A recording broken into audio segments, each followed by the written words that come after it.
Hi everyone, I'm Russ, Mark, and this is a spirited endeavor. Prime in the Pump edition. That's right. All right, so today is so this is number 2 in our series. We're exploring a single distillery, and we're just kind of going up the line with them. Yeah.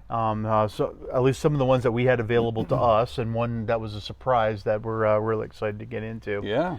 And this is Kilchoman. This is, and this particular whiskey is their Machir Bay, and this is probably the one that's most available in typical locations, and price-wise I think it's the lower end of the spectrum for them.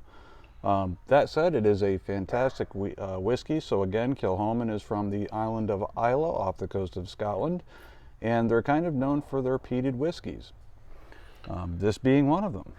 Yeah, so I'm really excited to try this one. Me too. We just did a Snag, and now we're moving over to Machir Bay. Yep. So I'm going to go ahead and start pouring while we talk. All right. So this is 46% ABV, which is kind of the sweet spot for Kilchoman, it seems. They seem to gravitate towards that. Nice. Now, yeah, and like you said, smoky, peaty. They're not as ashy or campfirey or smoky as like a Lafroig or an Ardbeg or a Lagavulin. Agreed. So they're kind of their own thing, and I mean, we're really excited to, what they put out. It's a little different, and especially if you're not really into like the really heavy, meaty, but you still want some smoke. This is a really nice. This is a really nice wine. This is a really nice distillery. Yeah, this would be probably the second rung up the ladder as far as getting into peated whiskeys. I think maybe like a Bowmore, Highland Park is perhaps your first one, and this would be the maybe next. Talisker. And then you get into this. Yeah. Now, nice oily whiskey. Yeah, this is oily. Nice light color, so non-chill filtered, no color added. Yeah, man, that just clings to the glass. Yeah, it does. It is pretty. Very nice. Right. Yeah, kind of a lighter color than the. Yeah. Just a little bit. The sherry influence on the Snag is definitely present in the color. Yeah, this is like a pale lemon. Yeah. Okay, so the nose on this is very different. Yeah. So this is, I mean, that's very fruit forward. I'm getting a little citrus, a little honey. It's floral. Yeah, personality-wise, it's what I would consider to be a brighter or lighter whiskey. It's not dark, foreboding, anything of that nature. It's like you said, it's floral. It's got a little citrus going to it. Yeah, and there's a little something I'm not quite. It's a very familiar smell, but I'm not able to kind of pick what it is. It's like a malty aspect to it. There's a malty. Yeah, there's a maltiness to it, and I think that's what it. I think that's what it is. Yeah. All right. Well, cheers. Okay. Yeah, that's really nice. Yeah. All right. So initially, like just like with the other one, it was initially very sweet on the tongue. Yep. And then very candy-like, and then boy does that you get that peat in this. It's not so much smoke, but I'm getting peat and maltiness and some vanilla cream. Yeah, for me, there is a nice sweetness right off the bat. I agree wholeheartedly. I get the grain, I get the malt. Similar to what I've gotten with some of the Brooklottes. I do get some of the sweetness as in fruit. That citrus nature kind of carries through for me. And then, like you said, the peat and the smoke start coming in over the top of it. And it sticks around a little bit. Yeah. Got a nice finish to it. Yeah, it really does. You know what? Actually, this, it's like the sweetness reminds me of golden raisins. Oh yeah, I could certainly see that. They're not the dark ones. They're the golden raisins have their own. They're light. They're they're sweet. They're light. Yeah, I get that golden raisin as more like the candy flavor in that. Agreed. I will say each time I go back I get a little bit more of the citrus nature to it. Yeah.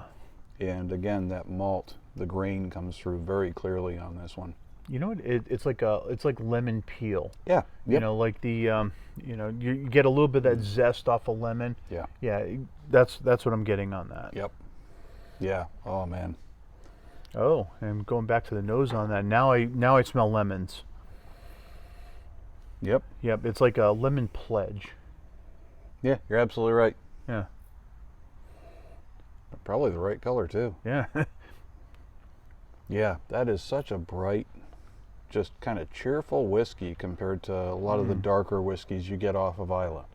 Yeah, this is kind of a light, refreshing Yeah. whiskey, but it gives you a little bit of that peat and a little bit of that earthiness. Yeah. I think this would be a great like springtime whiskey.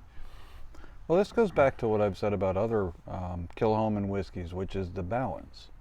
They just really seem to balance out the flavors that are present. No one is dominant, and it's fairly complex for what you're paying, really.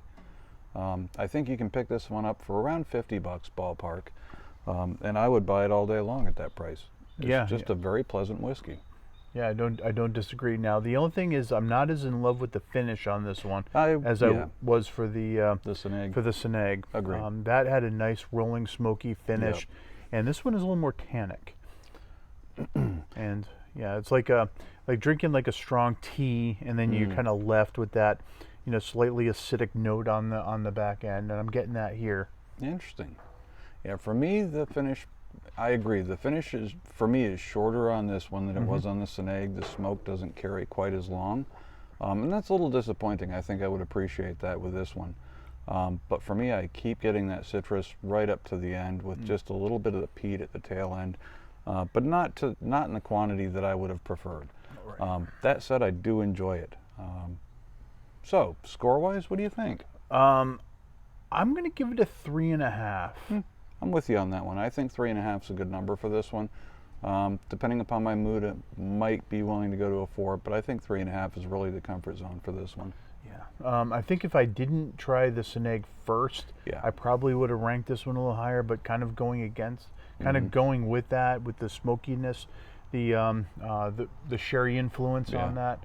I mean, that was more in my wheelhouse, and this one is solid and a solid performer. I think I just prefer the other. No, I'm with you. I agree wholeheartedly. For me, the Sinag is a little bit better. In my opinion, it just fits my palate a little better. I'm with you. I enjoy the additional smoke and peat that you get out of that one that you seem to be missing in this one.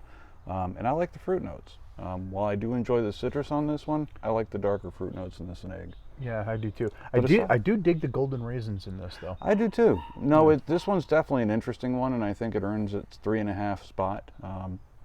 But yeah, fantastic whiskey. Great job, Kilchoman. And thanks for joining us, everyone. Really enjoyed it. Take care. All right, bye.